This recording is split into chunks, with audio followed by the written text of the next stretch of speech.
Well, I think I will. Hi. For those of you who weren't here this morning, I'm Tom Sawyer. I guess you know that by now.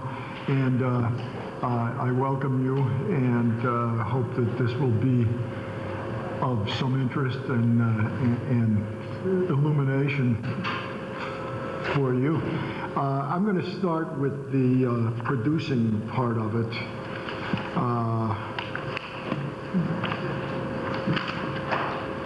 And talk about, some fundamentals. Obviously, I'm going to cover some things that you already know. Incidentally, if you have any questions at any point in this thing, please raise your hand and don't hesitate to interrupt. What is producing? I guess we all pretty much understand that producing is pulling all the elements together to make a show happen. There are differences, obviously, between producing movies, theater, and television, and I'll cover some of that. In movies, producing has changed over the years, as you probably know if you have any sense of the history of the movies going back 50, 60 years. The studios were the banks, in effect, and they were the producers and packagers of the films. They owned their chains of theaters. They had to deal with banks, but there were a half a dozen or more major studios, and it was an era when movies were the major form of entertainment in America. And I don't know how many of you know this, but during the 1930s and 40s, when the population of the United States was under 150 million people, they had as many as 100 million movie admissions in theaters per week. So this was before television and the fragmenting of the audience and so on. So when you were a producer in Hollywood in those days, you were an employee of the studio and you produced movies to fill the theaters. They usually needed to have a double feature for every week. And the major studios produced anywhere from 50 to 90 or more pictures a year. One of the great anecdotes about that was a reporter was interviewing Louis B. Mayer, who was the head of Metro-Goldwyn-Mayer back in the early 1940s, and he said somewhat cynically to Mayer, or he thought cynically, he said, "Listen, Mr. Mayer," he said, "MGM produced 78 movies last year." And Mayer said, "Yeah, that's right." And he said, "How can you justify the fact that only 3 of them had any artistic merit?" And he said, "We didn't have to produce those." So anyway, it's changed. It's changed today to where once the studio system disappeared, which was started historically by the consent decree that made them divest themselves of the theaters, it became that structure disappeared, and the structure has never been replaced by what you could call a business-like structure. It is basically a bunch of crap shooters and high rollers who are shooting for the jackpot. Given that form, there are certain realities. The studio entities are still often the source of financing for movies, but it more and more has become a matter of piecing together the financing. You get so much from Germany, you get so much from here, you get so much from there, and you have to have bankable stars and a bankable director and all these different elements. Well, theater, just parenthetically, it was a different kind of an animal, is a different kind of an animal. In theater, particularly as it's thought of as Broadway theater, New York theater, There are basically three production entities. There are the Schuberts, the Nederlanders, and the Drew Jamsons. Disney is now one of the players. And in the case of the Schuberts, they own more than half the theaters in New York City. And so they're really in the theater rental business, even though it might say produced by the Schubert organization. But they also do a lot of good things like financing out-of-town theater and developing shows out of town and bringing them into New York. The money usually comes from individuals, unlike the movie business.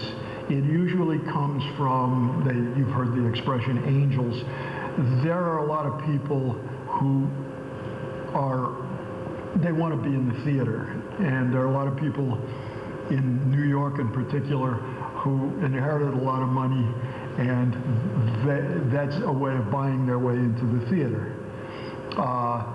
And again, this is not to disparage it, it's just, it is the way it is. One of the downsides is that for the creative person, you're frequently dealing with dilettantes, and it can be very frustrating. You're dealing with people often who don't have the same artistic taste or sensibilities you have, and you're also dealing with people who are not necessarily really knowledgeable about what makes a show work and what doesn't. But that said, just to give you an example, my opera Jack was last produced in Dublin by two guys, one of whose mother was the second biggest shareholder in Exxon, worth $400 million. And the other guy was a wannabe actor who hadn't succeeded, and so his grandfather bought him the Palace Theater on Times Square. And they were very generous. I mean, I was flattered that they wanted to put their own money into my show, and they did. They put $1.5 million out of their own pockets into this thing. That was the good news. The bad news was that in the first week of rehearsals of previews in Dublin, we weren't selling many tickets, and I said to them, when does the television and radio campaign start? And they said, oh, we don't have any money for radio or television. And so their $1.5 million went down the tube in 3 weeks. So, you know, that's, again, but that's what producing in theater is, or can be. It should be better. Now you get to television. I went into television when I did because I made the connection in my own mind as follows, that all of the structure had gone out of the movie business, and I was looking for a business to be in that could use, obviously, what I hope were my talents, and that would have some continuity to it. And at the time I went into television, it was a highly structured business. It was the equivalent of what the movie business had been 50, 60 years ago.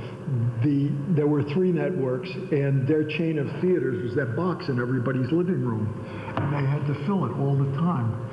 Hence, it was a supply and demand business. They needed product. And the neat thing about it as being a producer in the sense of packaging shows and putting shows together, you could be a writer.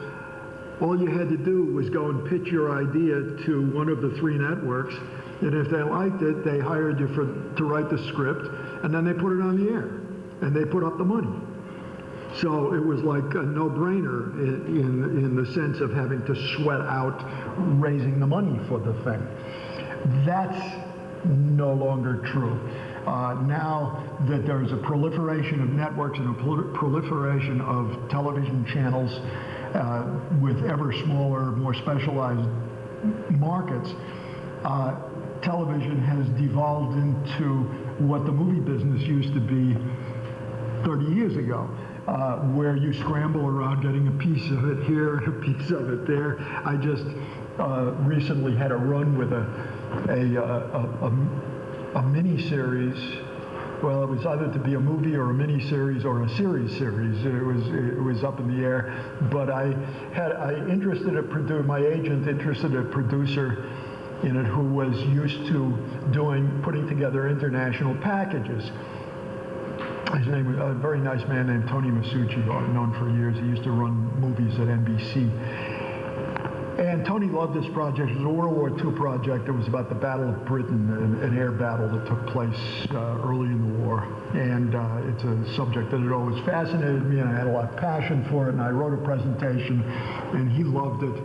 And so he decided to run with it. Well, in order to do this, it was a very expensive project, but in order to do it, it needed American money, Canadian money, French money, English money, and German money. And if any one of them fell out, that was it. Well, Germany wouldn't do it because they don't want to even think about World War II and their role in it. So that was the end of it. But it really reminded me of my early days trying to get movies off the ground, where we had to do the same thing. So it can get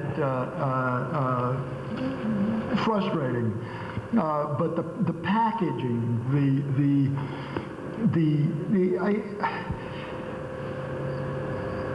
I've said this to many people over the years, and it's really true. I mean, it's not that I'm a genius at all. It is better to own a piece of something than all of nothing. You've got an idea that you love and you don't want to give up any of it. The chances are geometrically diminished that it will ever get done if you persist in that. You're going to have to marry somebody. You're going to have to walk in on the arm of somebody who has at least as much clout and credibility as you do. Here's the way the business works. What does an agent do for you? Well, theoretically, an agent sells for you. What an agent really does, if he's an established agent and you're a new person in the business, is by that agent being willing to represent you, it confers a certain credibility to you. That's the reality. This whole business, all of the entertainment business, but particularly television and the movies, is what I call a borrowing on other people's muscle business.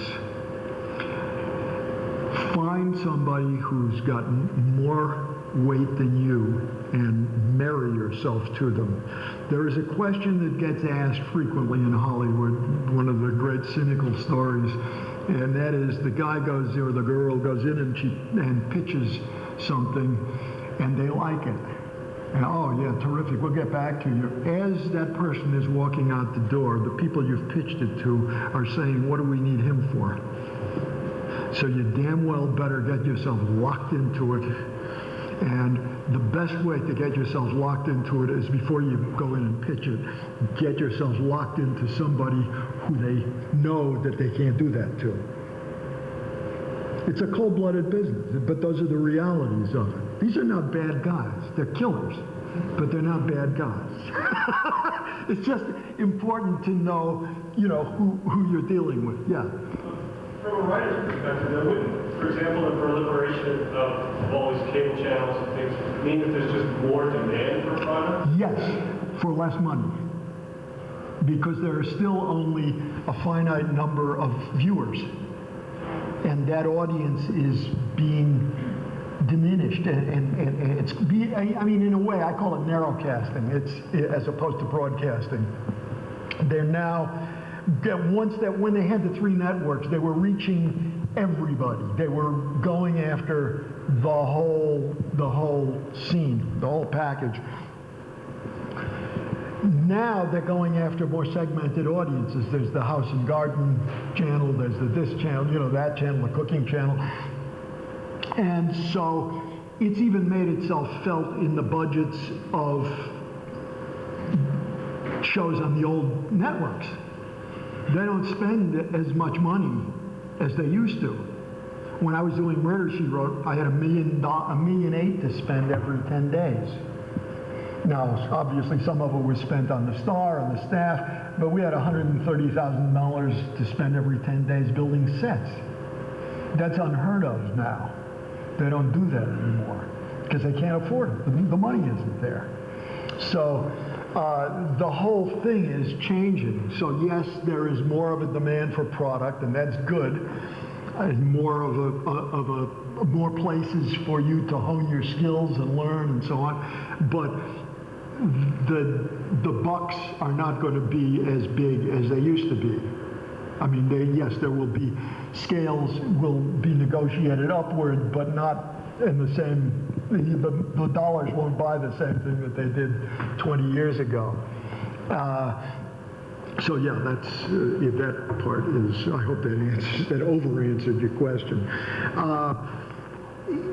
So it is important to find LIs.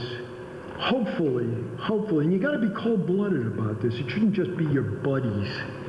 It shouldn't be, hey gang, let's build a treehouse. You got a project that, say, fits a certain category. Try and get it to somebody who has already succeeded in that category. If you got a mini series, you know, you don't want to take it to Danny Arnold. That's a name no longer around, but you don't want to take it to a guy who's known for sitcoms. You know, you want to take it to a guy who has produced some major miniseries, and if you can get him hooked on it, yeah, you're gonna.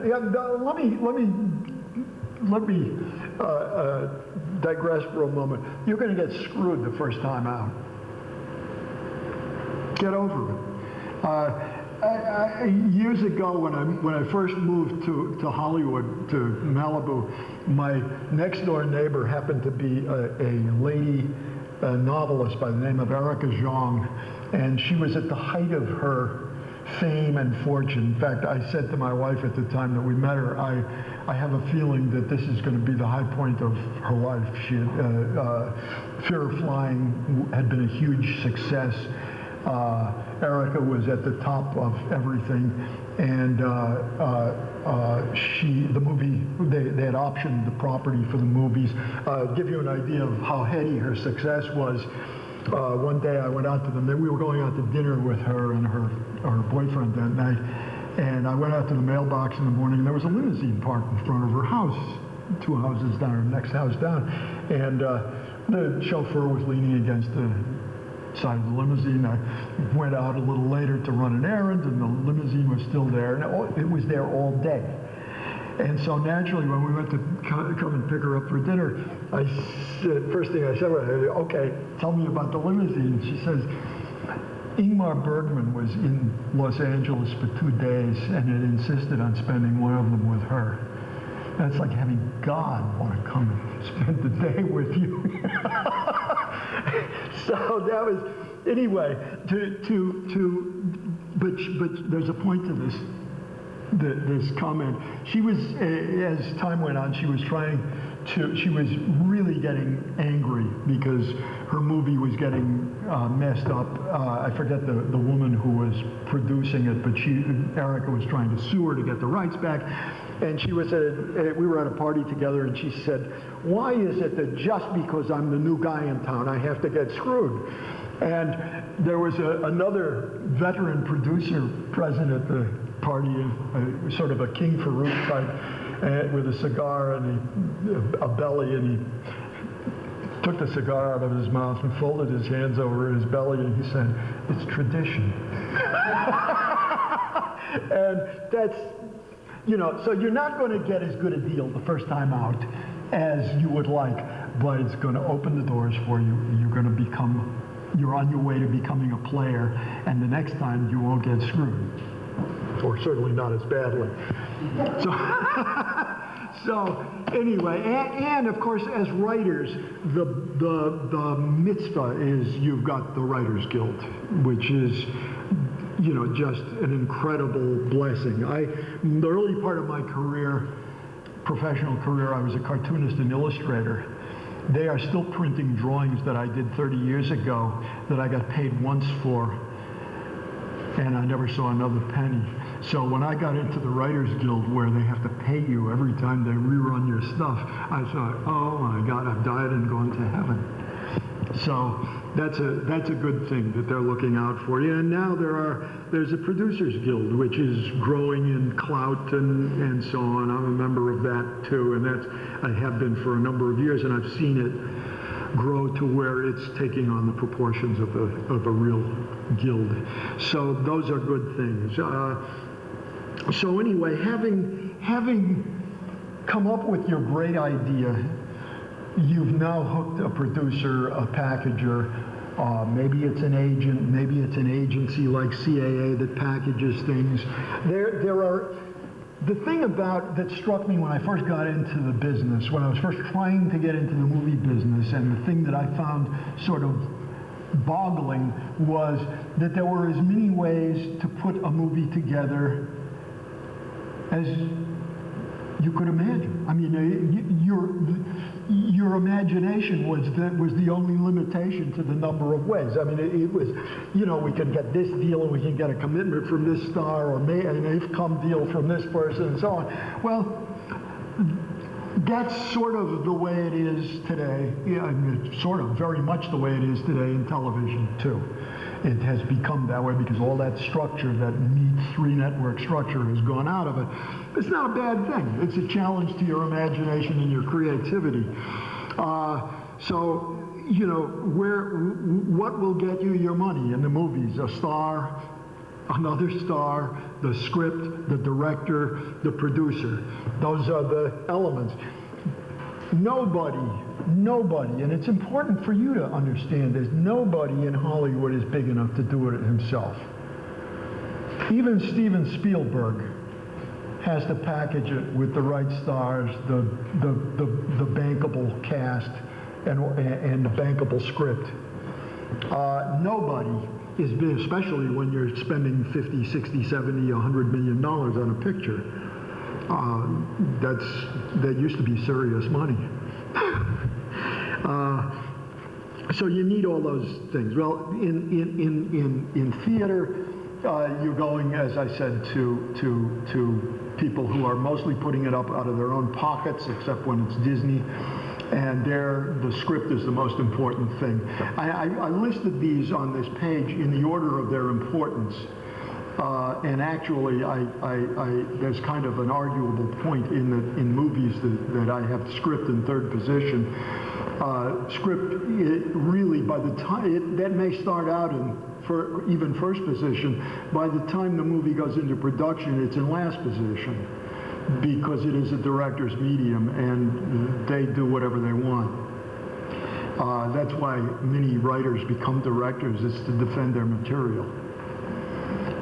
And in theater, the script, there's a really fascinating ethic that I ran into in my experience in theater, and that is that the script is the most important thing. Nobody is allowed to change a word if the script writers don't approve it. And the script writers have the final say on cast, director, producer. Producer, you've gotten in bed with them, but on everything else, set designer, all of that stuff, they defer finally to the writers. Now, obviously, there's a little horse trading that may go on in those situations, but generally speaking, the writer is king in theater. A kind of an unreal situation. I'll tell you where he stops being king. And we're talking about reality now. We're talking about my own experience where I would sit down with the director that my partner and I had chosen, and we would go over every line of the script with the director and say, this is what we have in mind here, and then this is what we have in mind here, and this is a joke, and this should be this. And he's nodding and agreeing and everything. And then they started rehearsal, and he's doing another show. And it can be a very disquieting experience. But anyway, the producer is the number two part of the production team in theater, and then comes the star and the director. In television, again, frequently, most of the time, it's the writer-producer who has the clout. And the star, there are shows that get sold on the basis of a star who wants to do a television series. And sometimes they succeed and sometimes they don't. It depends on, really, in the final analysis, who they get to write the show. And sometimes it works and sometimes it doesn't. Directors are down the list in terms of assets and being bankable items in television. More than anything, you know, all of us have projects that we love to do. We all have projects that are our dream projects. And it's important, God knows, to have passion for what you're doing. There's no denying that. But you have to temper it with reality, and that's where the compromises have to begin. I mean, there is always, you are endeavoring, all of us, to work in a collaborative form. So we're never going to get it 100% our way. We're always going to have to make compromises. And some of them will break your heart, and some of them will make the show better, and some of them will kill the show. It's, you know, there's a lot of luck goes into it. But fight for what you believe in and you know, show passion and have passion. And when you've got a project that you love and you want to make it happen, do your homework. What's the market for this? And I'm talking about now, not the market that you wish there was. Not that, gee, there should be a lot of people who would want to watch this. Is there a real market for it? Wishing isn't going to make it so. You know, a gentleman mentioned that he had, you know, he leaned towards doing shows that had a sort of a Christian slant to them. Well, there's a market for that. But you have to realize that it isn't going to be the market for that HBO taps for The Sopranos. You know, it's a different market, and it's probably smaller than that. Maybe not. You know, but you can't wish it and expect it to happen. And then you have to push the right buttons when you pitch your show. Once you have decided where you're going to go with your project and who, I mean, give you an example, backing up a little. When I started out in television, there were just the 3 networks, and I've written a lot of pilots and come up with and pitched a lot that I didn't sell to the networks. And when I would come up with an idea for a show, I knew in my head when I came up with the idea whether it was a CBS show or an NBC show or an ABC show. And sometimes I was wrong, most of the time I was right, but if I knew it was a CBS show, that was where I took it first. And if they passed on it, then I went down the line. And of course there it was kind of neat because you had 3 strikes and you were out. This is not necessarily the case today. You can persist and persist with these things, and they keep coming back to life. That's the other thing. Don't ever think that a project, a good project that you've come up with, a good notion that you've come up with, and it's been rejected, that it's dead. They go on and on. A good idea is a good idea. A good show is a good show. A case in point was I wrote in one afternoon a treatment for a television series. And I took it into the kitchen and showed it to my wife, and I said, I think this is pretty good. It was like magic writing. I was writing like hell. It was before computers, and I was writing as fast as I could to catch up with keep pace with the thoughts in my head. I got it down. She said, gee, I think it's really good. She's great about that. That may be why we're still married. And I typed it up, and a week later I optioned it to Fox, and they bought it for a producer of theirs who was about to become an independent. He had been on staff, and they renewed it a few months later, and the thing never got pitched to the networks, and it reverted to me, and I made some money on it, and I put it into my file drawer, and about 5 years later I took it out and I ran it by a producer friend of mine. And we went and he loved it. And we went and pitched it to the networks, and we didn't sell it. I put it away again. As I said, the genesis was the first draft of it. I still have in my file was 1979 was the date on it. 10 years ago, I got a new agent, and the next day he sold it to Fox for me. And I wrote a pilot, and it was a go project. It was a 2-hour pilot, and it was a go project, and we were casting it, and we were all set. And the one hair in the thing was that Barry Diller had to pass on it and say yes.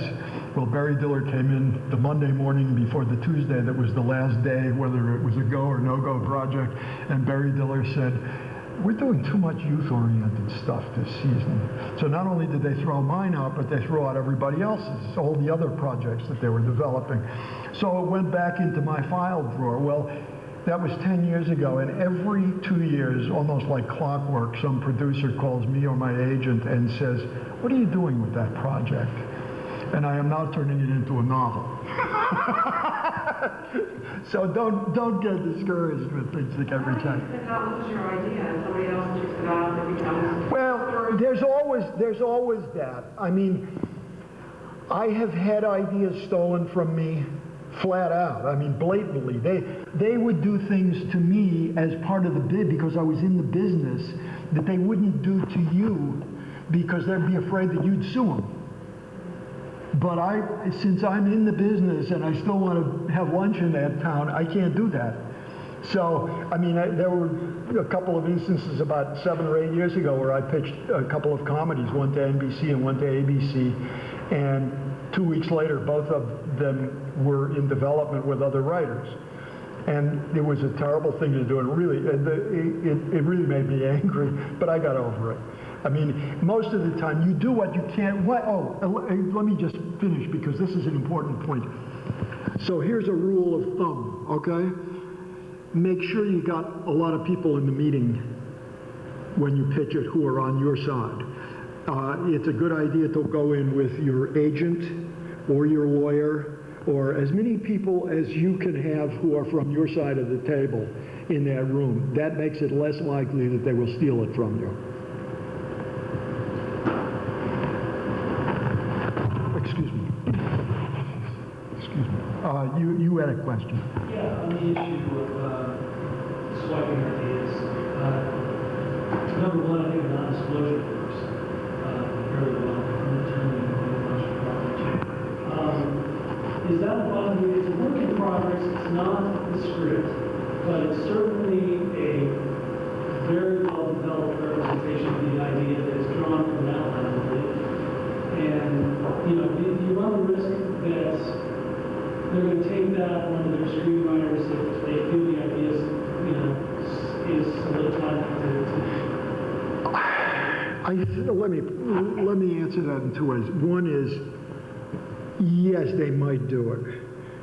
Most reputable professionals in Hollywood won't do that.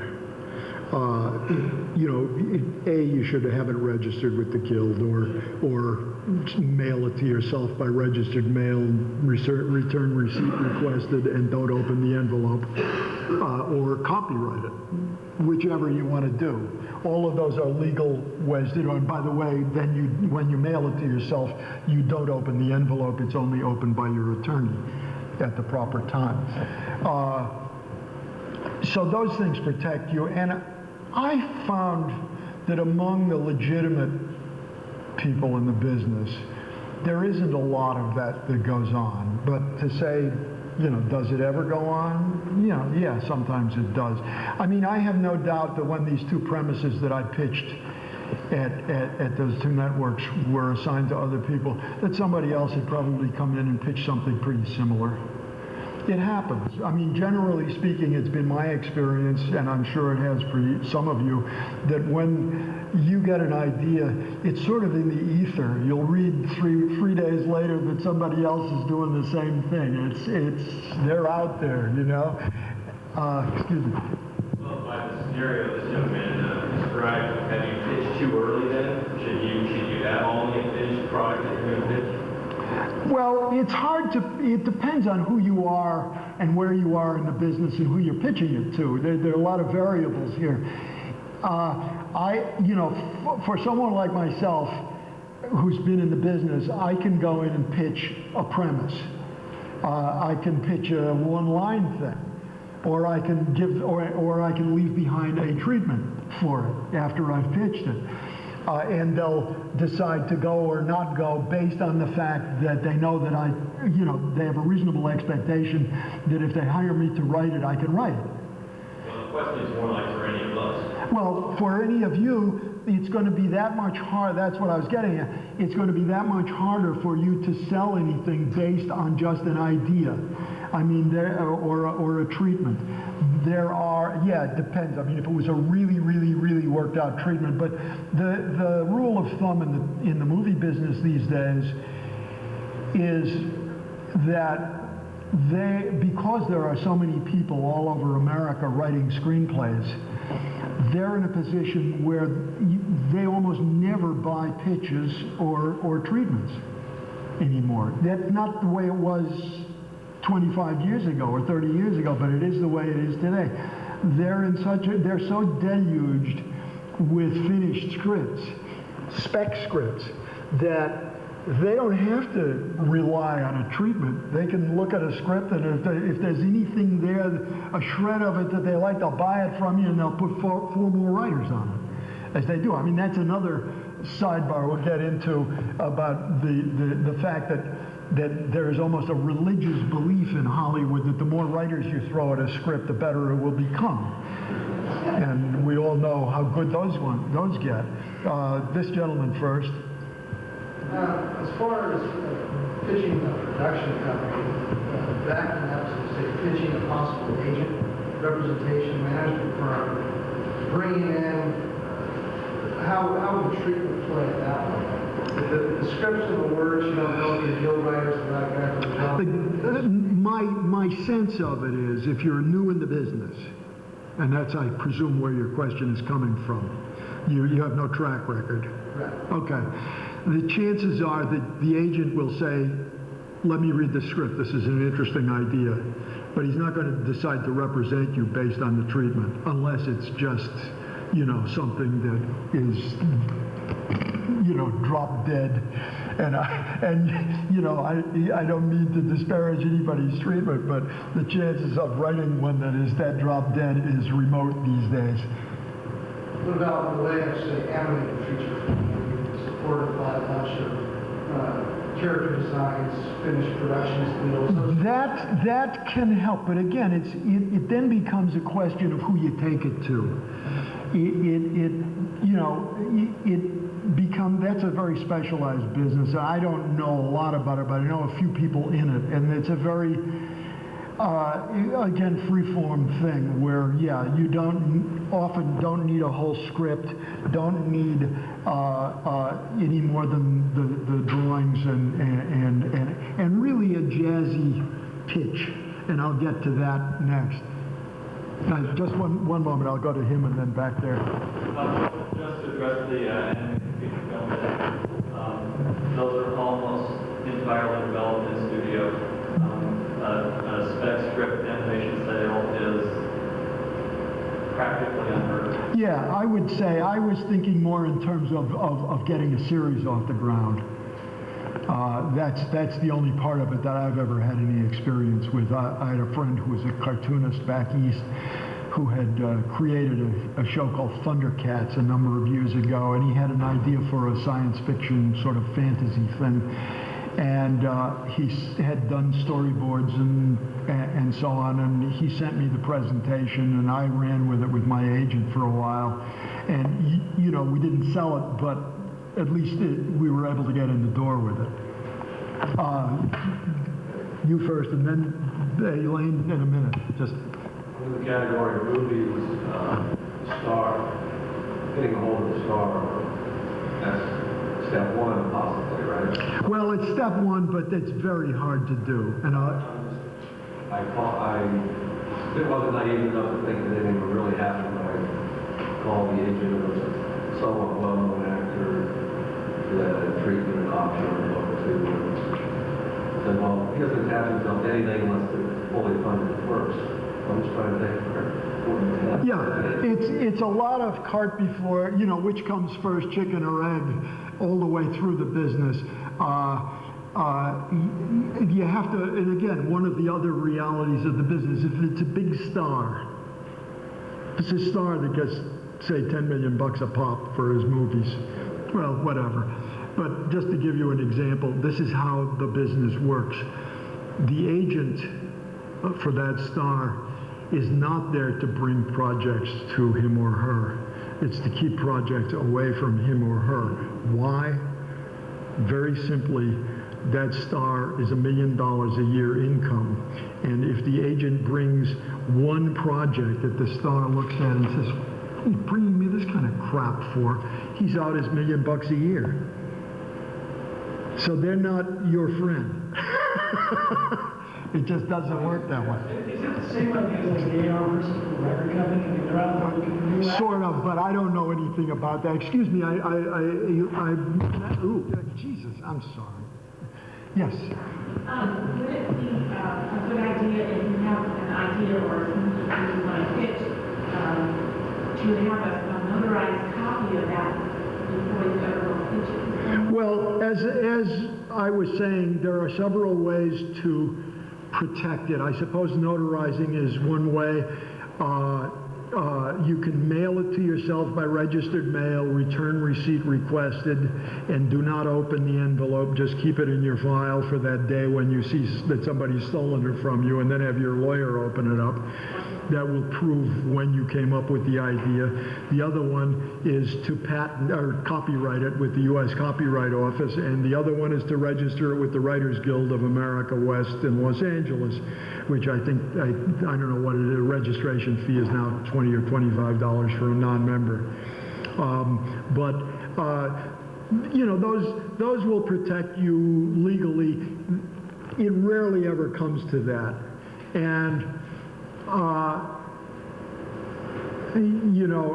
those cases are so rare, A, that people win them, and B, that they're pursued at all. Because, as I said earlier in my talk on writing, there are no new stories and there are no new plots, and if a studio were to do the dastardly deed and steal something from you, they could prove with their batteries of lawyers to your one attorney that there were 27 other examples of this same story out there already, and they would maintain probably that you stole it from them. So that's not back there. Speaking a lot about the studio world, how about the independent world of movies? This is just high, Blair Witch Project, which is some odd Kennedy success. Movies that Spike Lee started out taking them to the film festivals, having them take them there. Oh, it's certainly a valid way to go. And again, there's all. It's why I encourage you, especially those of you in a place as, I mean, yes, Eugene isn't remote. You're on the West Coast and so on, but it ain't Hollywood. You're out of town, okay? And you would like to be in this business. And you got a couple of choices. You either go to Hollywood or you stay here and you mail your stuff in and hope for the best, and hope that you find an agent who will seriously represent you, or hope you make a connection that will seriously move your projects along. Or, as I said to a couple of people today, you've got a really, really talented bunch of people on all levels of production here, and a real hunger to do it, and facilities and good locations and so on. And I think one way to go, I'm not doing an if I were you, but one way to go would be to write a project like the Blair Witch thing and try to put it together on a shoestring. I mean, now with digital, kids are out shooting movies. It isn't even a matter of having to buy 16 millimeter stock or rent Aeroflexes anymore. So if you've got a vision and you've got a dream, I think it's a hell of a lot easier to make it happen today than 30 years ago, and make it happen on a local level, and then begin to take it to the film festivals and shop it around that way. And, you know, that becomes another part of the process. You know, it's like I wrote my novel, it's now published, now I'm in the process of flogging it, you know, because it ain't going to get sold without my doing that. I mean, that's a reality. As much as it annoys me that they don't automatically recognize how brilliant it is. You know, I encourage you, you're in a community here of above the line and below the line people. There's a real talent pool here. And, you know, start thinking in that direction, because that's doable, I think. And can get you noticed. And I'm not talking about that's a substitute for ever making it to the, quote, big time. What I'm talking about is a practical way of taking you a step closer to it, a pragmatic approach to it. It's just a thought. I mean, you know, it's certainly not the only way to go. You had another question? Just quickly, when do you have to be a guild member to register with the guild? No. What's the process?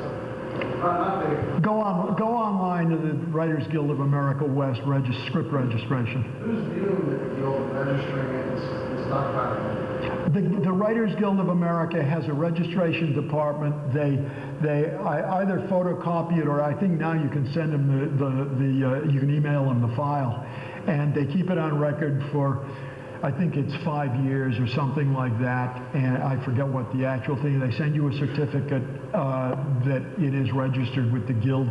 Now, again, You can't email it. You can't email it yet. you can't email it yet. I don't know what. You have to mail it. Okay, thank you. But incidentally, a piece of advice. Again, this business is a con game. And I do not mean that in the pejorative sense of a confidence game.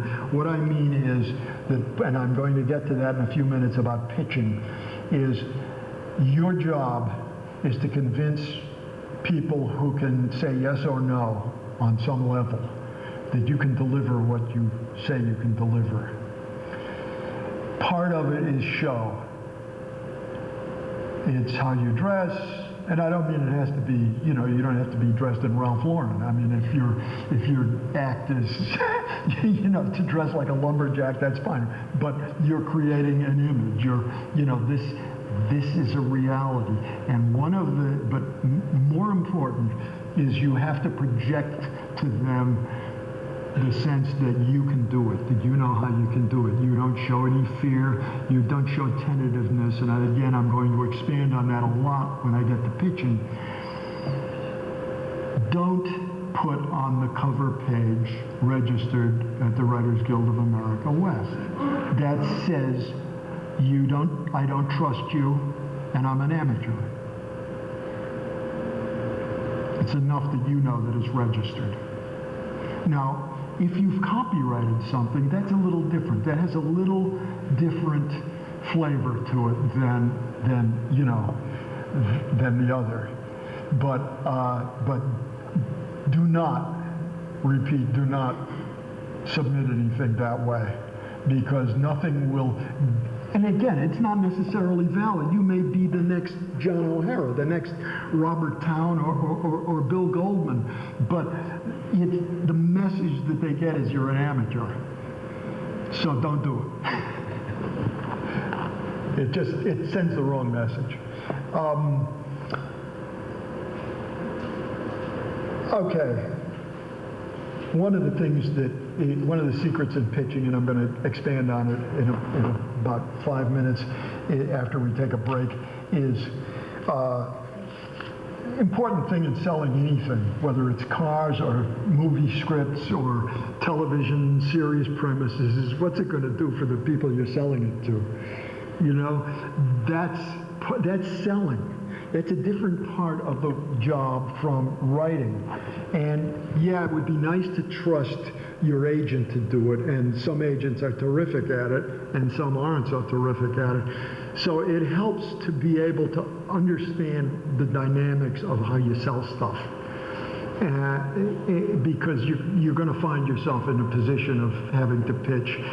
And it's an act. It's a show you're putting. I refer to pitching as my dog and pony show. It's playing to my audience. I'm selling to you, and I'm reading your reactions and altering my pitch moment to moment like you would with an actor, So anyway, and you got to sell them the sizzle, sell them the good stuff, sell them the high points, sell them the stuff that all the reason, and this goes to doing your homework. What is it that's about your piece that's going to make them love it?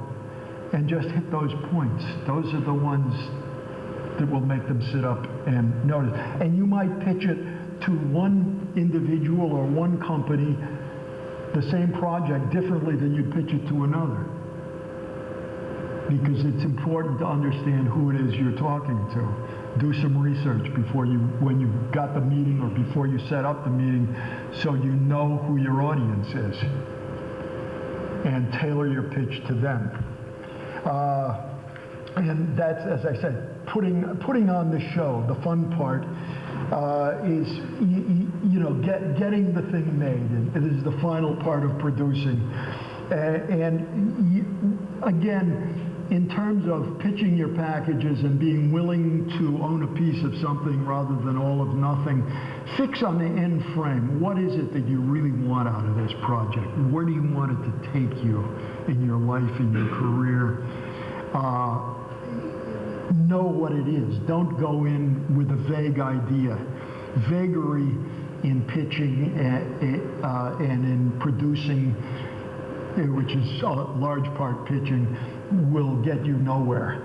Hire the best people. When you're producing a show, you've now got the money, they're going to let you produce your series.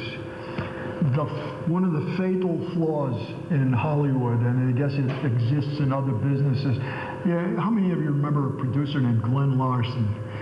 Glenn Larson did BJ and the Bear, he did the Bionic Man, and so on. And Glenn was a great salesman. He was a salesman extraordinary. He was a really, truly mediocre writer. And because he was a mediocre writer and because he knew he was a mediocre writer, he only hired people who were less talented than he was. And it destroyed his career. I mean, he made millions and millions and millions of dollars and all of that.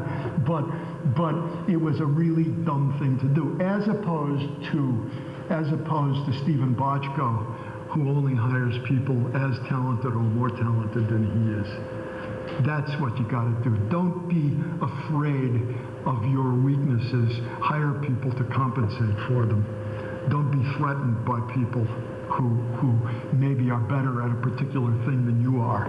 So when you cast a thing, when you hire a crew, get the best. Get the best. Don't be a nudge, not too much anyway. Don't keep looking over everybody's shoulder. Don't micromanage. When you hire creative people, let them create. Obviously, you've got to supervise it. You want the end to come out the way you do, but within that, invite their creativity, invite their help, their contributions, because very often they'll come up with stuff that you didn't think of for your project. And trust, goes to the next thing, trusting your choices and your talent.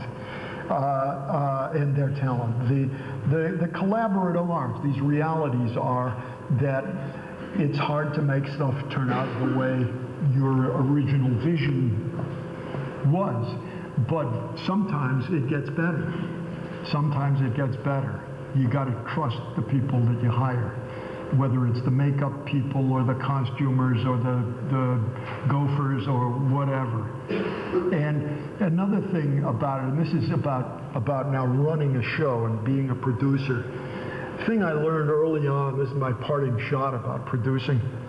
When I started, I had, before I went into directing and producing television commercials, I had earned my living as an illustrator and cartoonist, and I sat in a room all by myself, and I never had to deal with anybody but myself. And all of a sudden I was thrust into a medium where I had to hire a sound recordist and this and that. At first I even did my own camera work because I didn't want to give that up, but ultimately you learn to delegate these things. And I discovered something, and I don't know where it came from, and it's not always justified, but I discovered that there was always at least one person in that group who had his or her thumb hovering over the destruct button. They're usually people who were self-destructive, who for one reason or other didn't believe they deserved to succeed or whatever it was. And if you alienated them, they would press the button, and they would not only bring themselves down, but you'd come down with it. So it was, I found it very important to try to keep a happy camp, to try to keep a happy ship. And I think, especially, as I said, because it was so new to me to have to work with other people who had other agendas than mine sometimes, often. So anyway, having said all that, the realities of producing are, I hope I've been able to convey and clarify some of it to you. And I wish you well with your projects, and we'll go on to the business about pitching in a few minutes. And for those of you who weren't here for the earlier session, I have 2 books for sale, and they're in the back, the room behind you. One is Plots Unlimited, which is $20, and it's a compendium of plot segments, thousands of them, that will help you brainstorm ideas. And the other is my new novel, The 16th Man, a thriller. But there are no copies of the novel here. They're still on the UPS truck. So if any of you would like to buy the book, the novel, it's $16.95, and I will autograph it to your specifications and mail it to you next week. So if you'll just fill in the vital information on the yellow pad in there, and we can take it from there. Anyway, I'll see you in about 10 minutes. And if you have any questions, you want to schmooze, please come on up.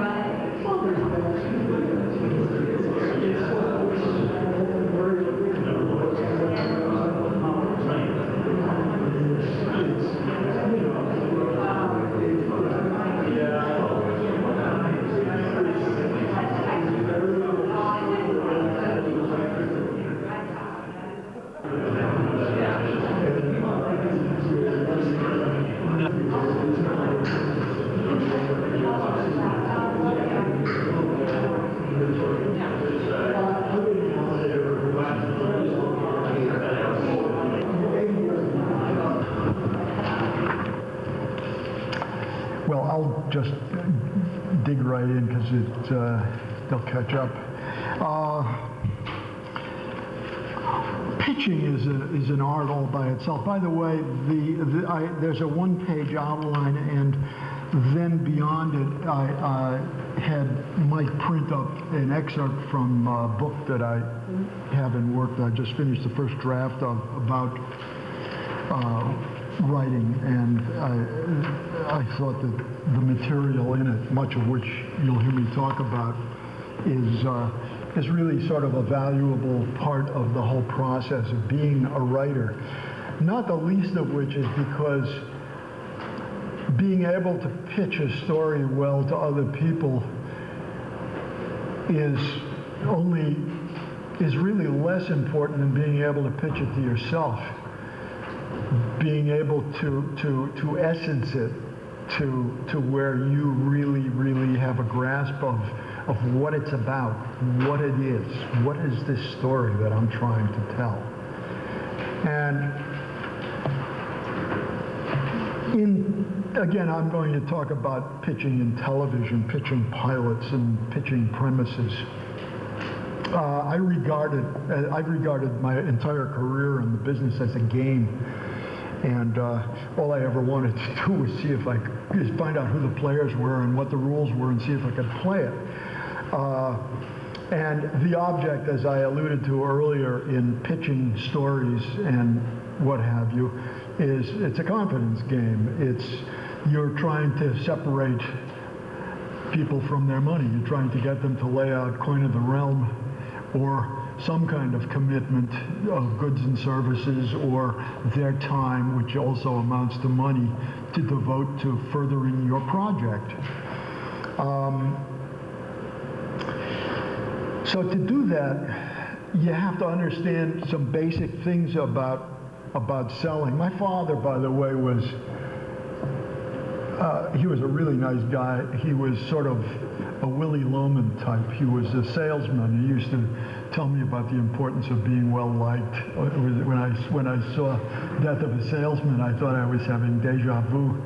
In fact, I wept the first time I saw it. But my dad understood certain things about selling, not the least of which is clarity.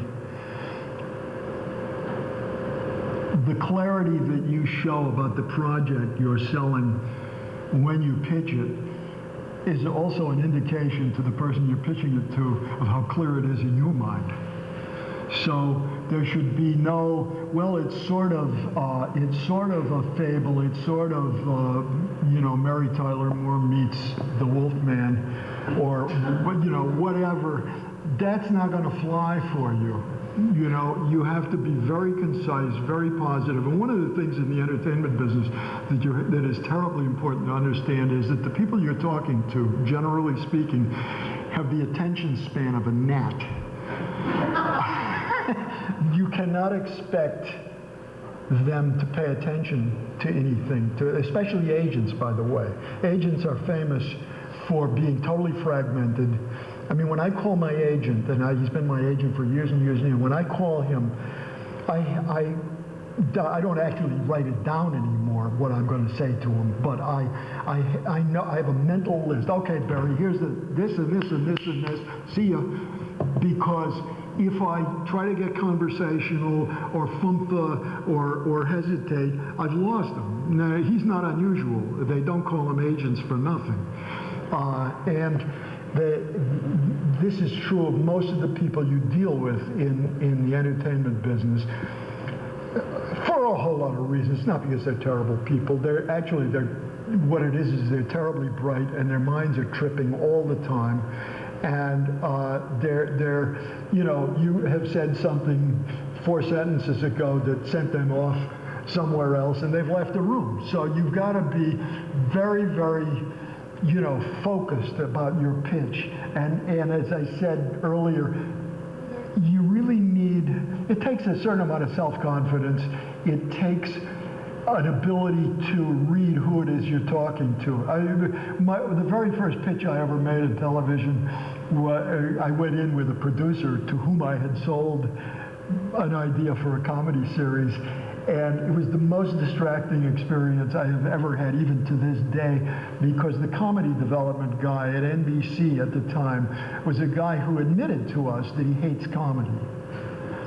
And he sat there with a yo-yo while we were pitching to him.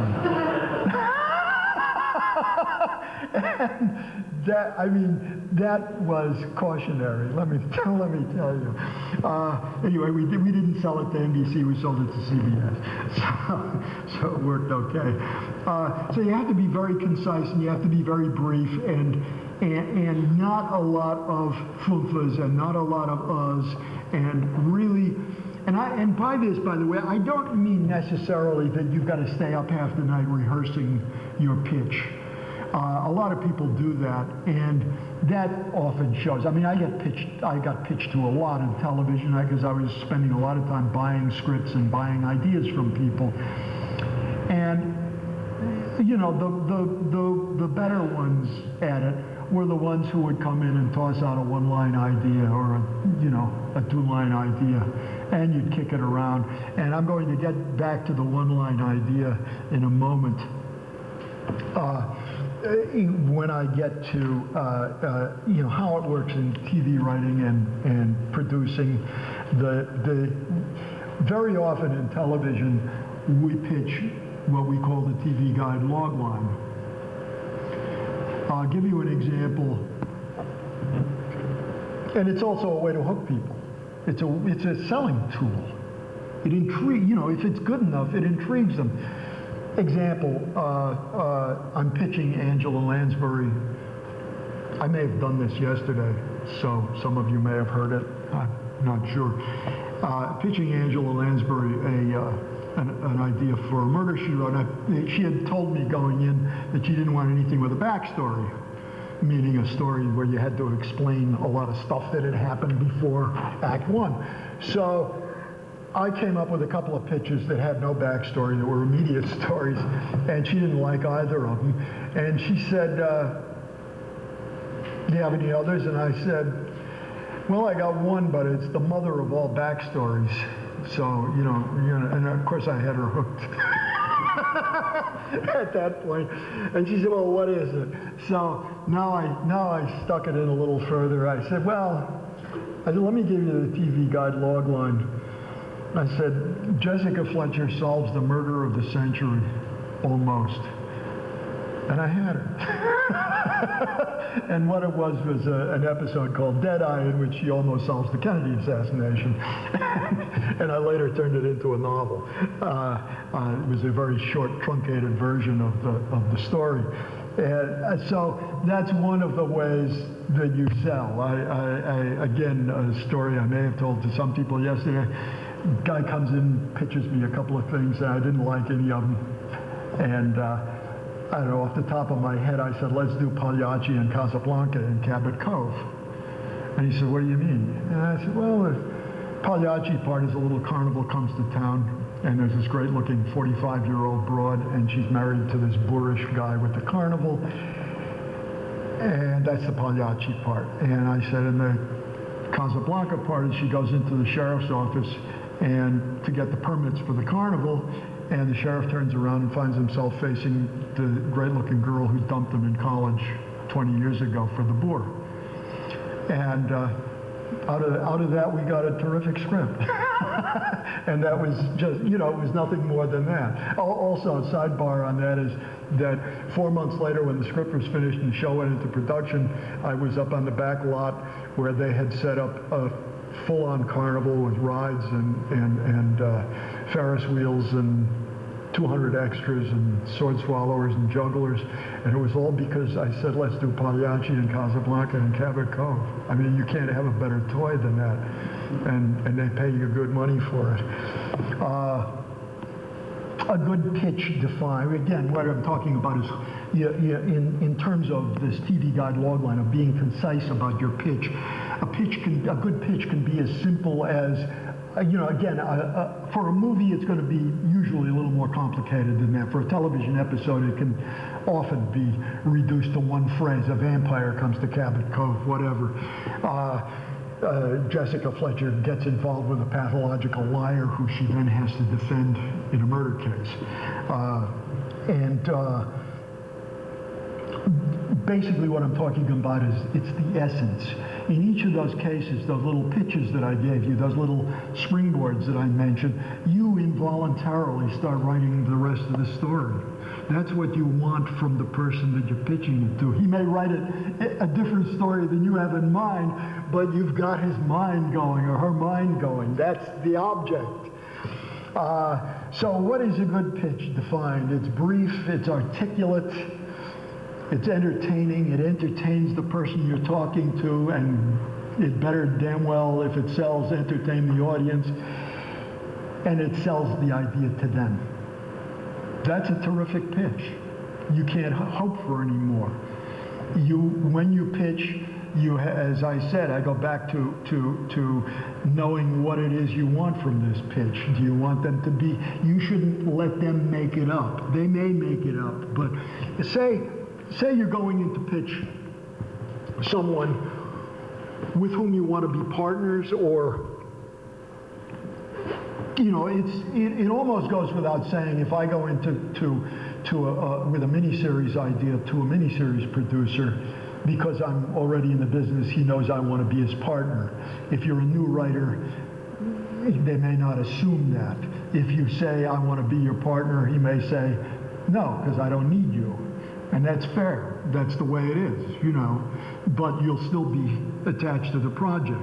And you'll have it helps to have your agent with you at the time, or your lawyer. Lawyers technically aren't supposed to negotiate like agents, but sometimes they do. It's a reality of the business.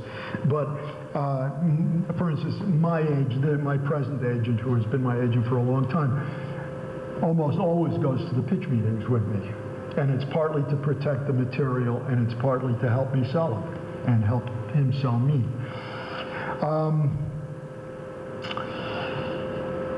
It also, again, goes back to what the pitch says about you in the context of this con that you're trying to work, where you're trying to make them feel that if we do business with you, that you're going to be able to deliver, that it's not going to be a big pain in the ass, that we're not going to have to go out and scramble around and hire other people and spend more money. So you need to, you know, it's about instilling confidence, and all of that really goes to, yes, it's an act, yes, it's a show, and yes, it's about coming off as being sure of yourself. And some people who are not naturally sure of themselves and who are not naturally good at pitching, you can learn it. You can learn it. You know, practice in front of the mirror, practice on your friends.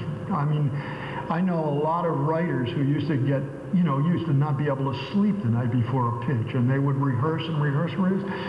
Hey, if it works, you know, whatever it takes. We've got a project that we're going to try to find some money for, and you know, we have the screenplay, we've got a producer, we've got a director.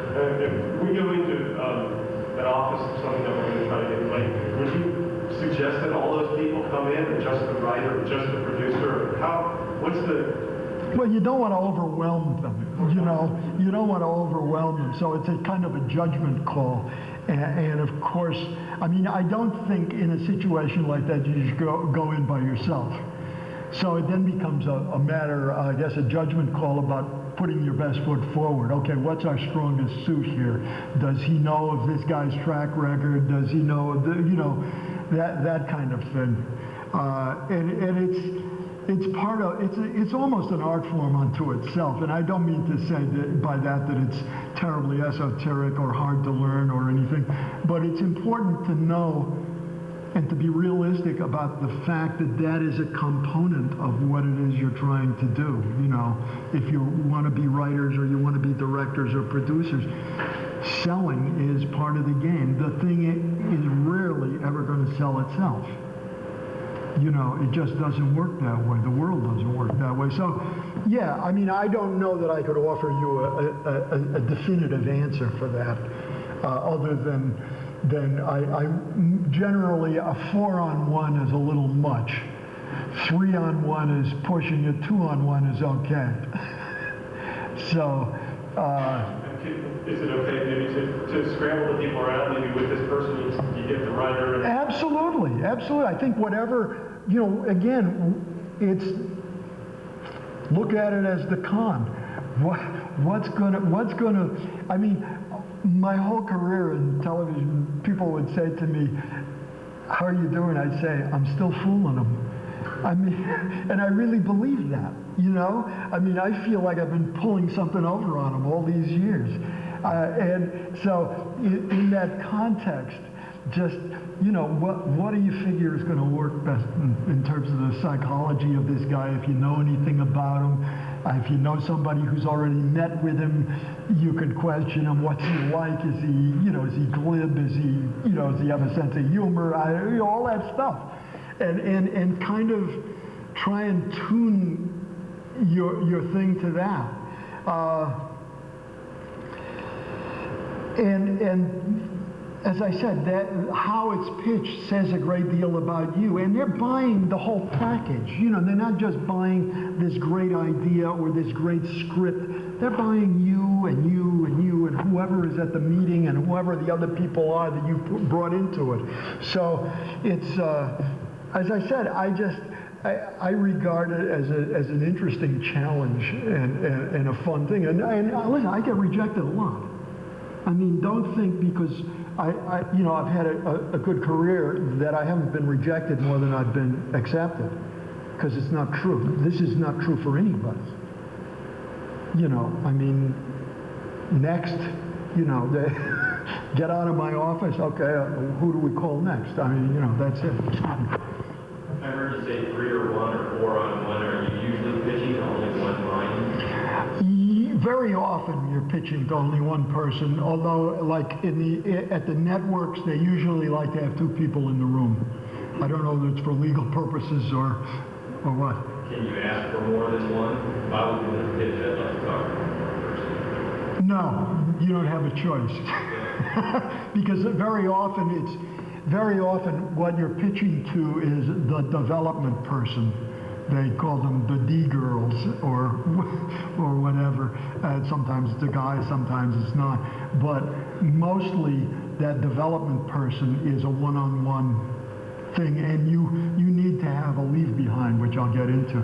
If you're trying to pitch a video that you've done an interview on somebody, would you send them a copy of the entire video or just a portion thereof? Well, it depends on, again, I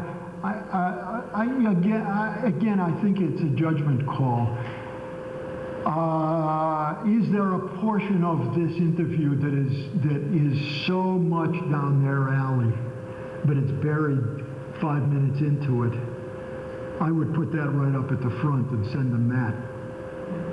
You know, I mean, you're really trying to give them a reason to buy what it is you're trying to sell. Well, the very beginning is pretty much what it's all about. So, but what it's all about may not be that important to that single person. It may be vitally important, but it may be that person is in the business of selling blueberry muffins, and 5 minutes into the piece is when your guy gets into the blueberry muffin part of the interview. Well, you want to put that right up in front. You don't want to have him, the person you're pitching to, have to sit through 5 minutes of stuff that doesn't apply to him as intensely. That's really what I'm saying.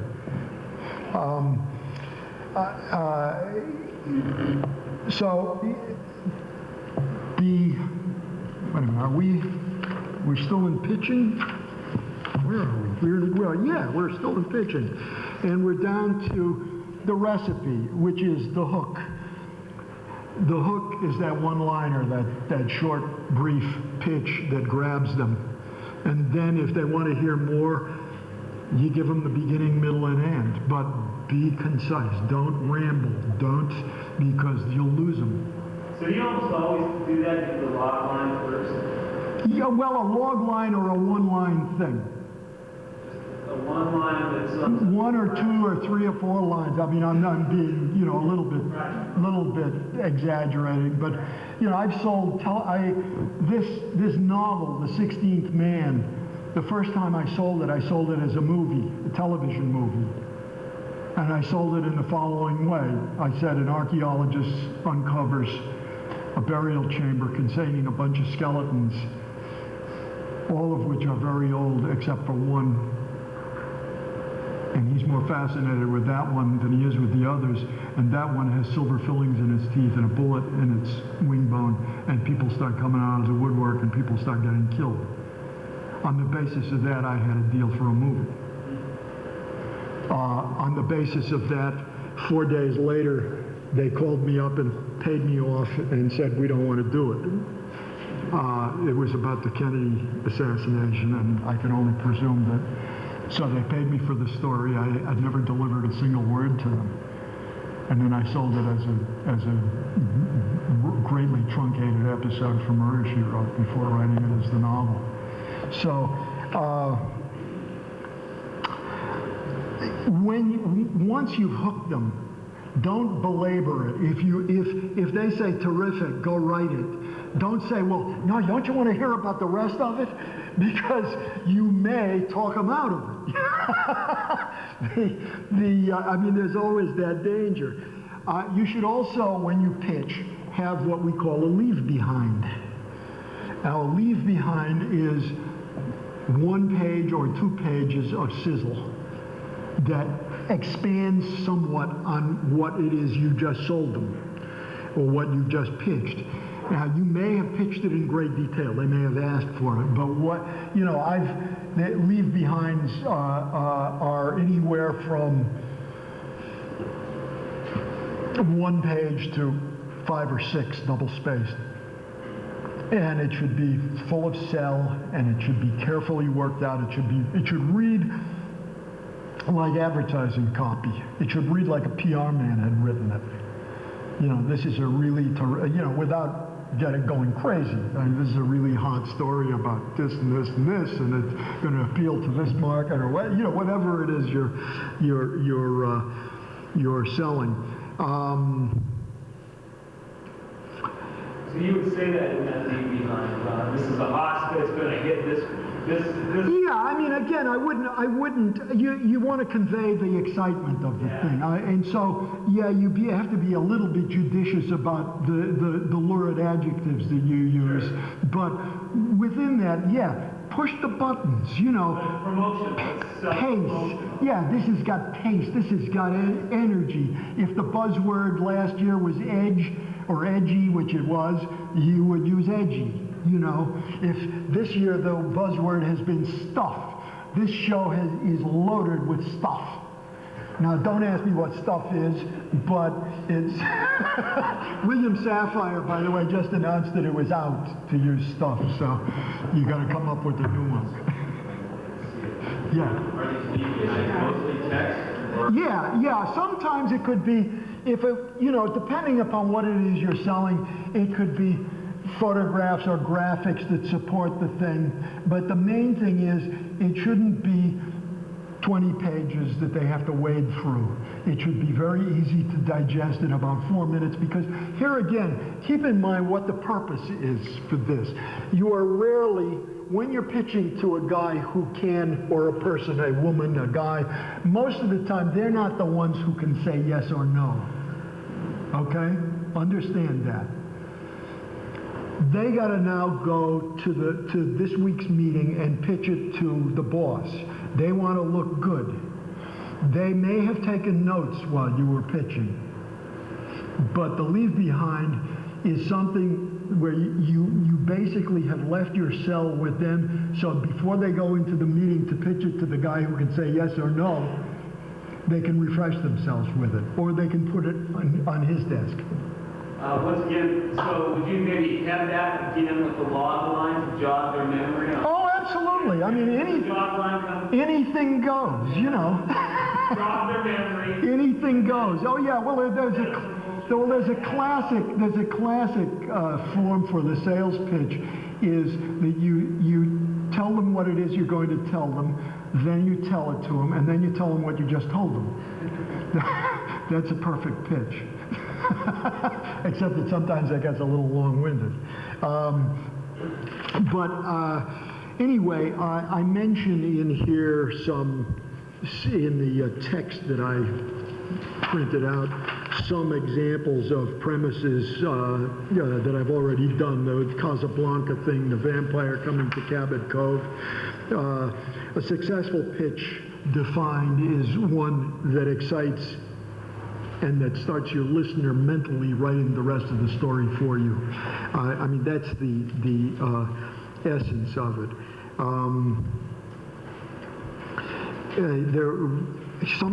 And by the way, sometime, you know, I talked earlier today in the section about writing about how we all have those scenes that we love, that we want to write so bad we can almost taste them. Well, sometimes a pitch will consist of a scene that you want to do deep in a story. And one of the examples I give was when I was doing The Law and Harry McGraw, and it's mentioned in here, so I won't go into it. You'll be able to reread it at home in the bosom of your family. But basically, I had this notion of Harry McGraw is this old-fashioned gumshoe private eye, you know, this sort of classy, he had the crappy automobile with the plastic coffee cups all over the dashboard, and you know, it was terrible. Now, one fender of his car was green because he had gotten it from a parts yard and so on. And so I thought, he's this old-fashioned private eye. Why not pit him against a really high-tech private eye who uses all the latest stuff, computers and scans and searches and stuff.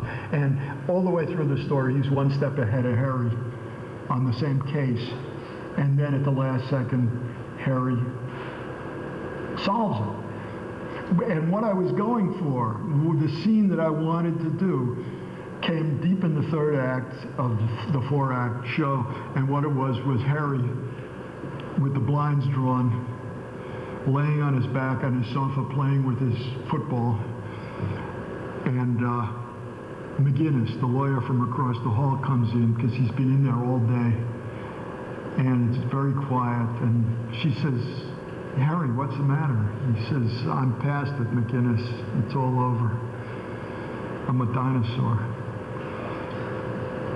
And it was just a lovely, lovely, lovely scene, one that I'm very proud of, and in which, by the end of the scene, she says, "No, you're not. You're a really talented detective." He says, "No, this other guy, he's been 2 steps ahead of me from the get-go." And all of a sudden, she says something that he associates with something else, and the penny drops. And Harry figures out how to solve the case. And I could hardly wait to write that scene. I could hardly wait to see it filmed. So, you can sell them that way too. Anyway, that's about all I have to say about pitching. If there are any questions, I'll be glad to answer them. Or I'll try. I mean, I'm not guaranteeing that I'll do it. When is an appropriate time to produce a non-disclosure agreement in front of a company trying to pitch? Well, I know this gentleman mentioned that I've never seen a non-disclosure agreement used, but in television. I'm sure that they have from time to time, but I can cite a recent experience that has not to do with television, but my son is an attorney, and we're starting an e-business, and we wanted to license Saul Stein's writing programs. Some of you may know about Write Pro, and I've known Saul for many years, and Saul is a marvelously crusty old guy and an estimable character. But my son was doing the negotiating with him on this. We wanted to license it for use on our site, and so my son sent him they got to the point back and forth that, "Give me a proposal," Saul said. So Wiley sent him the proposal along with the non-disclosure agreement, and that was the end of the negotiation. So the point I'm making is it can alienate people as much as saying, "I'm daring you to steal this from me." Now, that's not to say that it's not a valuable tool under certain circumstances, but I can only say that in my own experience in television, I've never gotten into that. There is an assumption, and I'd say 99% of the time, the assumption is right, that they're not going to steal it from you. They don't have to. They don't have to. On the other hand, people make mistakes. Again, personal example, brief because it's not that interesting. A friend of mine pitches me a show on McGraw early on in the series, and I passed on the show that he pitched me, and I took 75 pitches beyond that. And one day Jerry Orbach came in and said this friend of his needed a script assignment. Could I work with him, and would I give him an assignment? I said sure. The guy came in, he pitched the show to me, and I said okay, fine. We talked it through, and he went and wrote it. This friend of mine, 3 years later, we get into a little heat on some other subject, and he says, "You son of a bitch, I should have taken you to the Guild. You screwed me that time on McGraw." And I had no recollection of it, but what had happened was he had pitched me substantially the same story that I had passed on, and I had totally forgotten it. And I said to him, "Hey, I didn't do it on purpose. It happens. You should have taken me to the Guild. You should have gotten remunerated for it. Or you should have said something." But he didn't. So, and that's a digression. But the point I'm making is that most of the time, I guess the thing I was trying to say there is I didn't intend to screw him any more than most people intend to do that to you in the business. It's rare. And if you're dealing with people who are on that level where they steal stuff, I suggest you don't be in business with them. You don't want to be in business with them anyway. If they're at that level, it's not a good idea. Any other questions? Yes. Could you describe a typical work day, work week, how many pitches you get, how many hours you work, casting, or Well, on a show like Murder, She Wrote, we, at the beginning of the season, we get a lot of scripts come in from agents or people that we've worked with before on other series call us and ask us if we've got any openings. And if they're people that we figure can write the show, we bring them in and have them pitch. I got in about 9:30 in the morning, and some days we would do casting, some days it would be taking a meeting with a writer to give him or her notes on their script or story outline. The way it's done, as I mentioned earlier, but I'll review it briefly, is in television, we're entitled to by guild rules, two drafts of the story outline and 2 drafts of the script. And there's a reason for that. That means we can't ask too much of the writer, but at the same time, during that period, it's our responsibility as showrunners to make sure that the script is working and to give them the guidance and give them the notes at each stage of the thing. And because why? The end frame is I don't want to have to rewrite the damn thing from page 1 because I got a lot of other stuff to do. So we work very hard with the freelance writers, with the other writers, really, really, really extending ourselves to get the script in as good shape as we can get it before it's turned over to us, and then we have to fix it. So, excuse me, yes? Since you hear so many ideas and you're trying to come up with original, but yet it's hard to maybe define where you got an idea because sometimes you can stem off somebody else's idea. Oh, sure. And it happens once in a while. It happens once in a while, and they usually get arbitrated by the Writers Guild. There's a whole mechanism in the Writers Guild for that sort of thing. I'm an arbitrator. One of the guys on our show, on Murder, She Wrote, one of my producers, Jerry Ludwig, had written a script, and I got an angry call from 2 guys who had pitched what they thought was a similar story early on, and I said, gee, I'm not sure I agree with you that it's that similar, but please, take it up with the guild. And so they arbitrated it, and they lost. Sometimes they win. Well, how do you keep it straight? Pardon me? How do you keep it straight while you're trying to come up with ideas? I don't know. You get so energized in that situation that it just, somehow you're, and you try to keep records of pitches and what have you. Going back to what a normal day is, at 11 o'clock every day we would look at dailies. I'd usually take a trip down to the set about 10 or 10:30 to make sure that everything was going well that day and that everybody was happy and that the guest stars were comfortable in their trailers and motorhomes and stuff, and check in with Angie to see how she was doing, and then go back and watch dailies. And the dailies were the stuff that was shot the day before.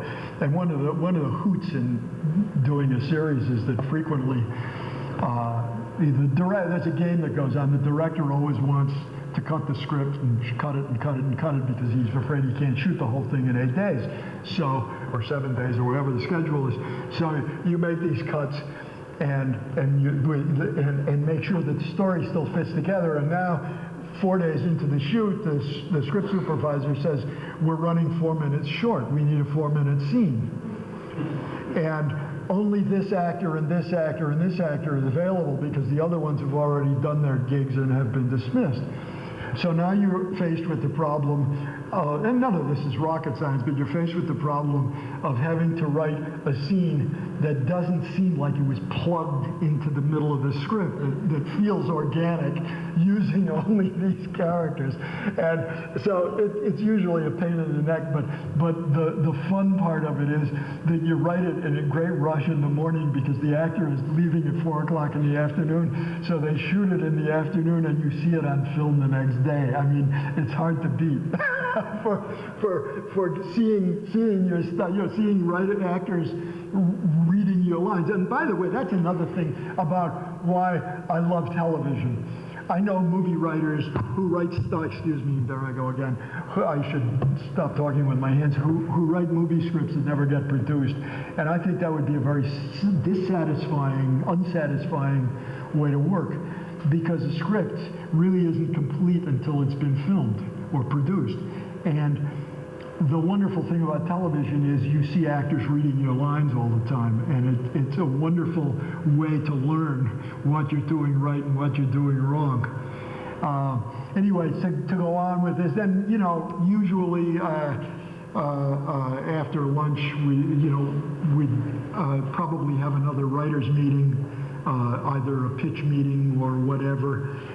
Maybe, as I said, maybe the casting session would be in the afternoon, or we go over to the cutting room because the cutter was wanted to know what shot we wanted to use, what angle we wanted to use. And then we had the scoring stage and the mixing stage. And so we were always in production on like 3 shows at a time. So it was a lot of fun. And a lot of, it varied the amount of hands-on depending on how many producers you had working on the show. As some shows, the stuff got delegated much more than others. On McGraw, I sat through all the scoring sessions, and we had a 24-piece orchestra. It's really a trip. It's a great toy. Any other questions? Yes.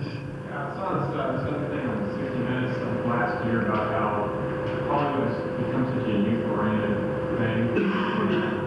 Literally, it's no one over 30 anymore, and so on and so forth.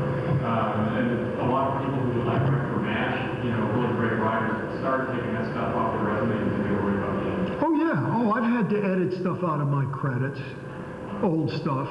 I mean, I constantly have to update it. Listen, one of the toughest things about working in Hollywood, and not really tough, but it's an interesting thing, is when you're sitting around in the commissary with a group of people and they start talking about stuff that went on in the past, and as you're talking, you're editing how far back you remember stuff. Or if it's so far back that you say, oh yeah, my mom told me about that. Because everybody is lying about their age, everybody. It's just, it is what it is. But yeah, absolutely, the business of having to edit stuff out of your credits, there are a whole bunch. Every year I re-edit my credits. And I don't lie, I just take out the shows that are too far back. It's the reality, pal. Yeah. I think you've done a great presentation on the pitch, but where do you pitch it to? We've got one studio here locally, we've got our phone board. You have to go to Vigo or LA to be able to find this pitch. Well, I guess it depends. Again, you've got one studio here, but you've got other people. I mean, maybe you can put together a package with somebody who's got a production house or another kind of facility or whatever. And what you're really trying to do is sell your passion for this thing and say, let's get this off the ground. How do we do it? So, yeah, most of the time, the context in which I'm describing pitching is in the business down there. But as I have said and tried to be encouraging and not in a false way, you have so many people who are in the business here or want to be working in it and who are qualified that short of making the dreaded switch to Hollywood, you have, I think, a real opportunity, especially because of the changing nature of the business, to get local projects going that can be done much more easily and for much smaller bucks. And it's a way of getting credits and getting your name on the map and getting stuff done and having some fun more than anything else, having the fun of seeing it happen, which is really what we're talking about. And if you want to knock on doors in Hollywood or... Well, it's hard. I mean, it's hard because you're an outsider. I mean, when I moved to Hollywood, I didn't know anybody. It was the most intimidating thing about it. I mean, I literally didn't have a single contact out there. And it was scary, but I was younger and brasher and, well, maybe not brasher. Yeah. What might be the range of expenses we might expect to pay a good agent in LA? 10%. 10%. They can't charge you anymore. It's the law. The guild won't let them charge you anymore. Contingency? Any agent who says he's going to charge you is not a guy you want to do business with. Don't do business with any agents who aren't listed by the Writers Guild as being people who have signed their contract. Any agent who charges you for reading your material, stay way away from them. They're not real, and it's all baloney. I'll get to you in a second. So on that point, basically don't pay them any upfront fees? Oh no, never. Never. The most they might ask you is that you provide them with the script. You know, the copies, the 10 copies or the 5 copies or whatever. And as far as professional screenwriters, getting paid for it once you get to that level, do you find that most television writers stick to the genre and movie writers write movies? And why do you think that is? It's partly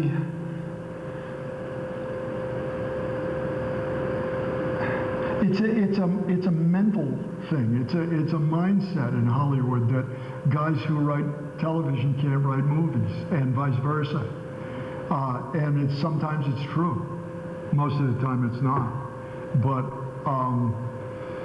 you know, or that, as one agent said to me when I was trying to get him to represent me for my novel, I've yet to see a screenwriter who could write a novel. I read, you know.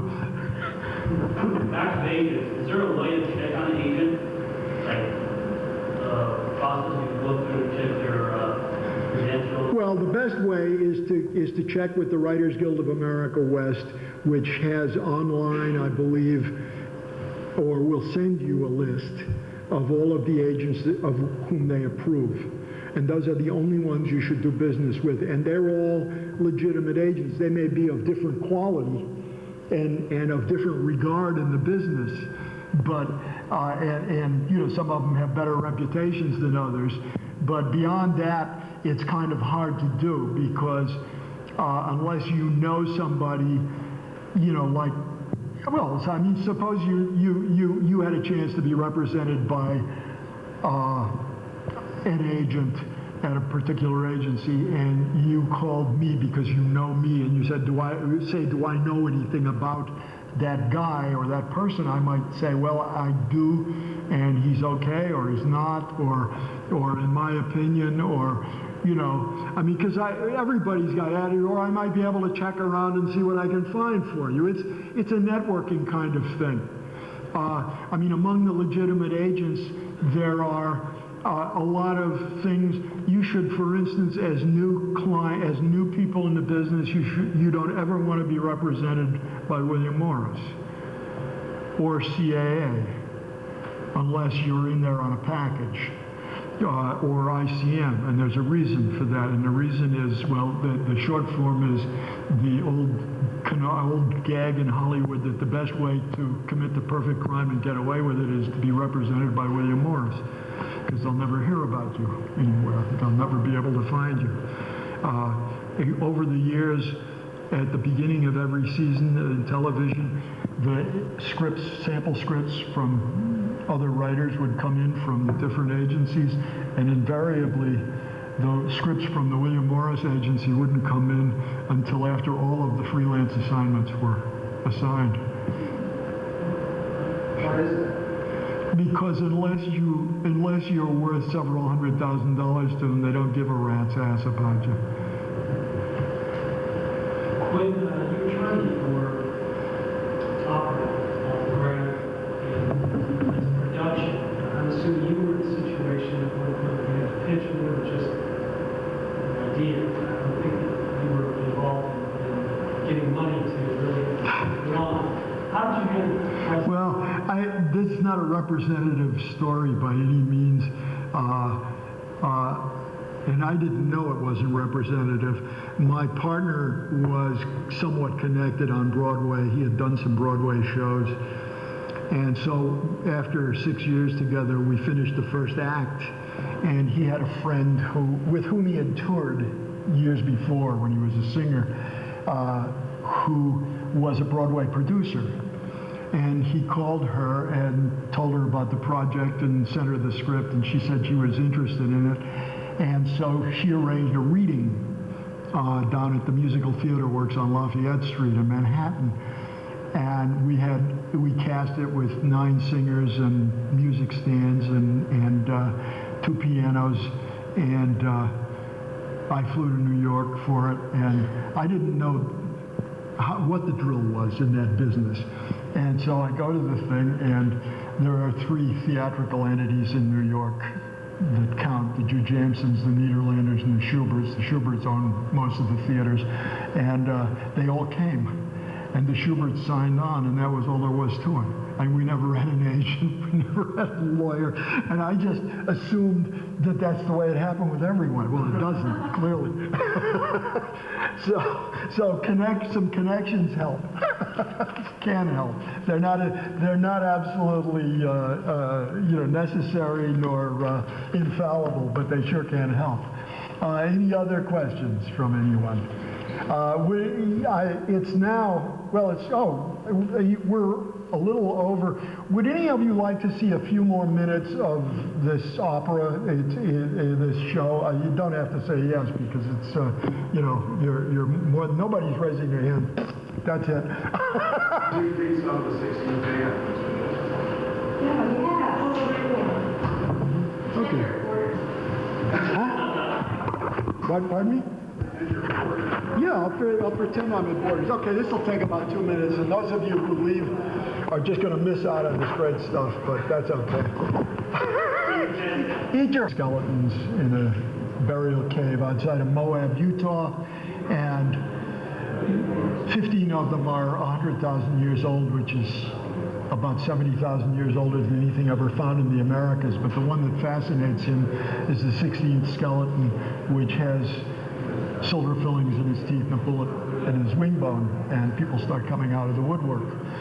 The other story, the one in 1963, is about a sort of a classic private eye by the name of Charlie Callan, who gets hired out of Reno, his home base, to go on a routine domestic surveillance case that lands him in the middle of the Kennedy conspiracy.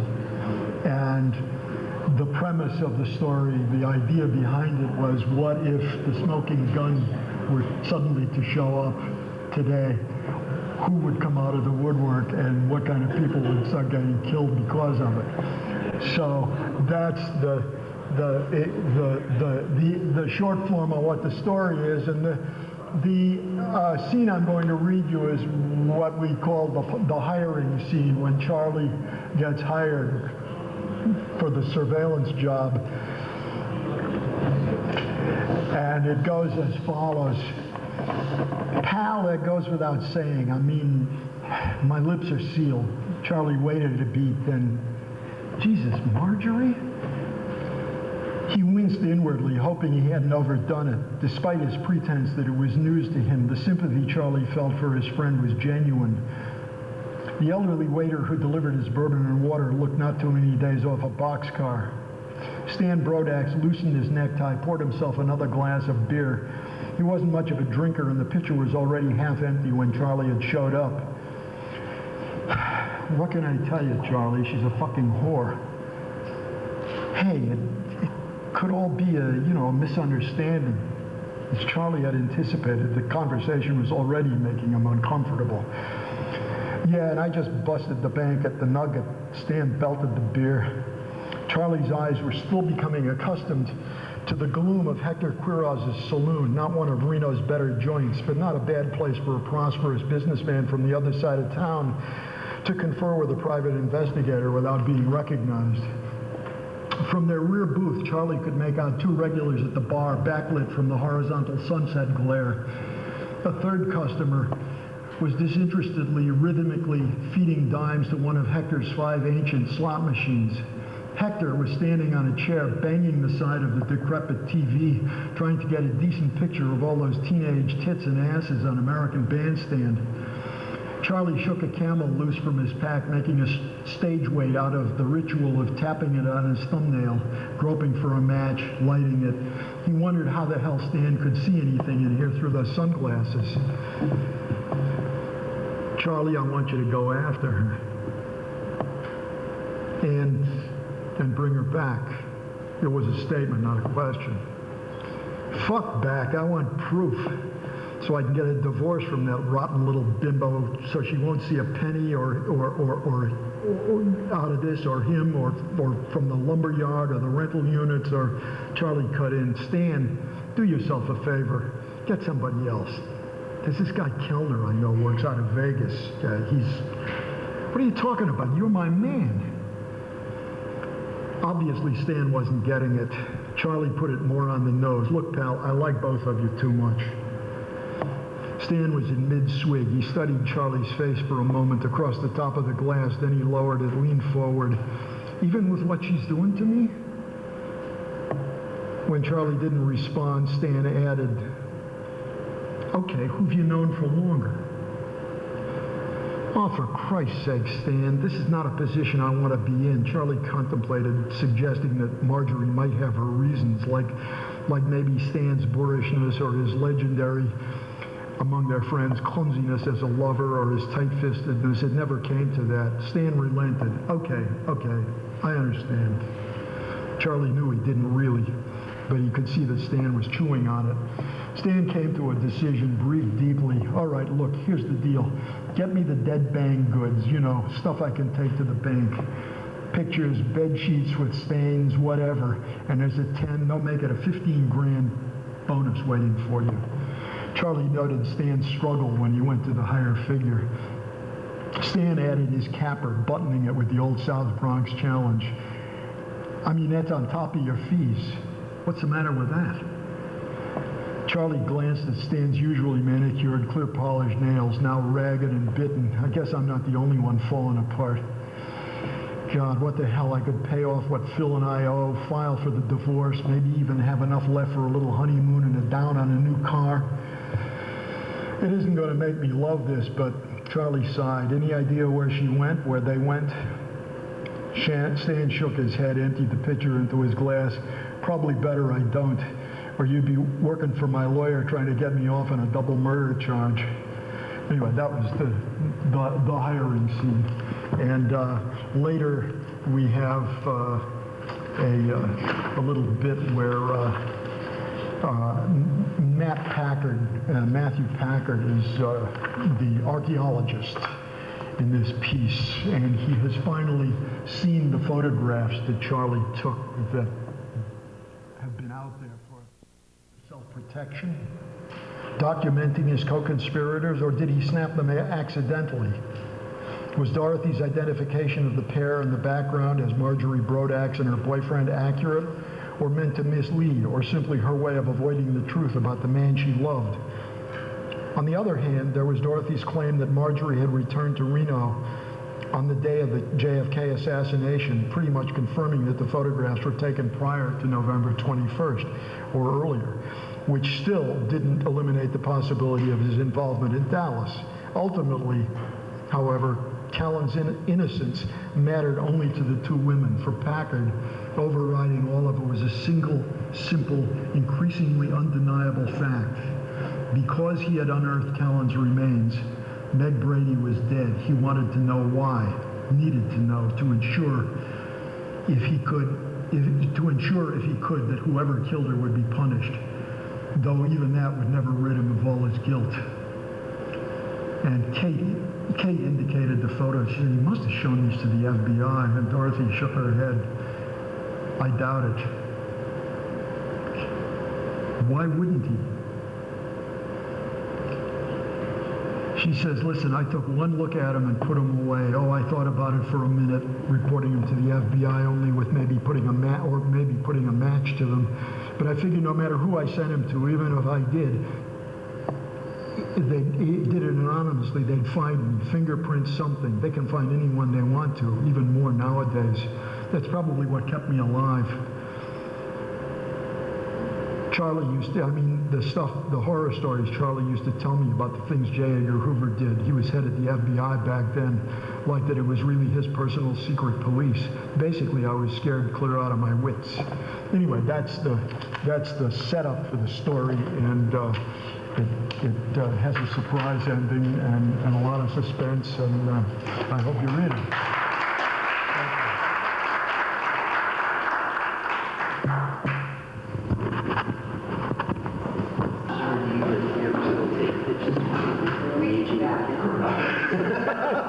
Sure, I don't know that I can do much for you, but if you ever want to run anything by me, Okay, please. the best is to look you up on your card. Yeah, please get in touch. Appreciate it. Oh, absolutely. Are you going to be raised to the